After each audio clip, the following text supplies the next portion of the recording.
नमस्कार, मी अश्विनी तुम्हा सगळ्यांचं आपल्या अश्विनी किचन क्वीन या चॅनलमध्ये खूप खूप स्वागत करते। आपल्या चॅनलवर तुम्ही नवीन असाल तर प्लीज चॅनलला सबस्क्राईब करा आणि सोबतच दिलेलं घंटीचं बटन दाबायला विसरू नका। लहान मुलांना बेकरीतला प्रत्येक गोष्ट खायला बघतात। आता हीच बेकरीतली गोष्ट माझ्या मुलांनी सुद्धा खूप वेळा हट्ट केली, पण आज रविवार होता म्हणून आज मी ही रेसिपी त्याच्यासाठी खास बनवते। तर त्याच्यासोबत मी तुमच्यासोबत हा व्हिडिओ शेअर करते। तर रेसिपी झाल्यानंतर कशी वाटते मला नक्की कमेंट करून सांगा। तर सुरुवातीला एक भांडं घ्यायचे, त्या भांड्यामध्ये 1 वाटी दूध टाकायचे। दुधाचं प्रमाण 1 वाटी किंवा त्यापेक्षा जास्त सुद्धा ठेवू शकता। आता हे दूध गरम घेऊ नका, कोमट किंवा गार घ्या। त्याच वाटीच्या प्रमाणाने साखर घ्यायची आहे 1 वाटी। तर ही 1 वाटी साखर म्हणजेच वाटलेली साखर असेल तर 1 वाटी घ्या आणि वाटलेली साखर नसेल तर 1 वाटीला थोडंसं कमी म्हणजेच पाऊण वाटी साखर घ्या। आता यानंतर 1 वाटी आपल्याला रवा घ्यायचा आहे। तुम्ही क्वांटिटी जास्त बनवत असाल तर रव्याचं प्रमाण थोडंसं वाढवा, त्यानुसारच दूध आणि साखरेचं प्रमाण वाढतं।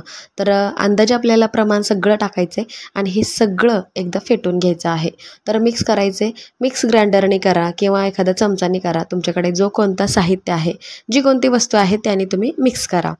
आता हे सगळं आपण एकदा मिक्स करूया, कारण गुठळ्या वगैरे होतात, त्यामुळे आपला जो पदार्थ बनवतोय आपण तो पदार्थ आपला व्यवस्थित होत नाही, त्यामुळे व्यवस्थित फेटून द्या। आता यानंतर आपण जो खाण्याचं तेल असतो ना, तो तेल 1 चमचा टाकायचं आहे, जेणेकरून आपला हा पदार्थ छान प्रकारे फुगतो। आता हे फेटून झालं की आपण फक्त 10 मिनिटं याला झाकून ठेवायचं आहे। जास्त याला काही वेळ लागत नाही, तर तुम्हाला वेळ कमी असेल तर 5 मिनिटंसुद्धा तुम्ही ठेवू शकता। आपला हा रवा छान असा फुगला गेला आहे, फुलला गेला आहे। परत एकदा आपण याला फेटून घ्यायचं आहे आणि मिक्स करायचं आहे। आता हा पदार्थ आपल्याला करण्यासाठी तयार आहे। आता आपण सुरुवात करूया। एका भांड्यामध्ये एखादं पातेलं किंवा एखादा कुकरचा डबा घ्या, त्यावरती थोडंसं तेलाने ग्रीस करा आणि मैदा किंवा गव्हाच्या पिठाने आपल्याला याला थोडंसं पीठ टाकायचे आणि सगळ्या बाजूनी फक्त गोल फिरवायचे, म्हणजे त्या तेलाला आपल्याला हे पीठ आहे ते कोटिंग होतं, म्हणजेच मिक्स होतं। आता यानंतर इनोची पुडी घ्यायची, तर ही इनोची पुडी आपण सगळी टाकायची। तर आपण जेव्हा हा पदार्थ बनवतो ॲड करायचे। आता इनो ॲड करताना थोडंसं दूध किंवा थोडंसं किंचित असं पाणी टाकायचे आणि मिक्स करायचे। आता हे मिक्स करण्यासाठी आपल्याला फक्त 1 मिनिटाचा वेळ लागतो। हे मिक्स करून झाल्यानंतर यामध्ये आपल्याला जे ग्रीस केलेलं भांडं होतं, कुकरचं भांडं किंवा एखादं पातेलं असतं, ते पातेलं घ्यायचे आणि या मिश्रणाला त्यामध्ये टाकून द्यायचं आहे। आता हे सगळं मिक्स करण्याआधी तुम्ही आपल्या चॅनलला प्लीज सबस्क्राईब करा, रेसिपी आवडल्यानंतर शेअरसुद्धा करा, लाईक करा आणि जाता जाता चॅनलला सोबतचे जे घंटीचं बटन आहे ना, त्यालासुद्धा दाबा। आता हे सगळं एकदा मिश्रण यामध्ये ॲड केल्यानंतर आता आपण या मिश्रणाला किंवा या भांड्याला टॅप करायचं आहे। तर हे टॅप केल्यानंतर समजून जायचं आहे की आपलं हे मिश्रण रेसिपी करण्यासाठी पूर्ण आहे। आता यामध्ये आपण काही घरातील ड्रायफ्रूट्स टाकायचे आहेत, काजू, बदाम, पिस्ता, टूटी फ्रुटी किंवा चेरी वगैरे असते ती यामध्ये ॲड करायचे, म्हणजे मुलांना कसे खाण्यासाठी सुद्धा स्पेशल वाटतं।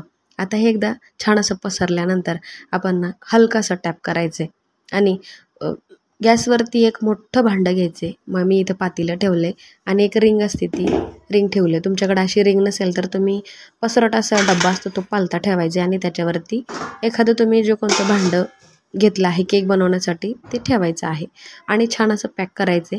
फक्त अर्धा तास याला प्रीहीट करण्यासाठी ठेवायचं आहे। तुमच्याकडं ओव्हन असेल तर खूपच छान, पण ज्याच्याकडे ओव्हन नाही त्यांनी ही प्रोसेस करावी जी मी करते।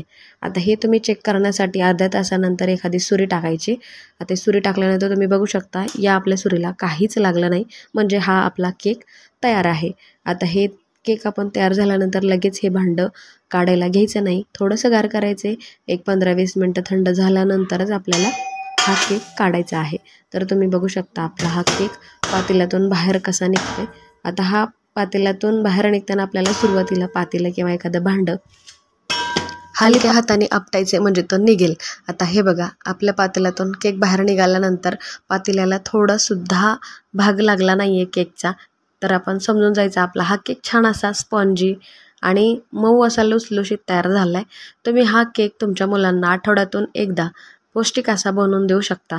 तर मी कित्येक वेळेस अशा प्रकारचा केक बनवून देते, कारण मुलं वारंवार बेकरीतला केक खाण्यासाठी खूप वेळा हट्ट करतात। तर तुम्ही अशा प्रकारे हा पौष्टिक असा केक द्यायला काय हरकत आहे।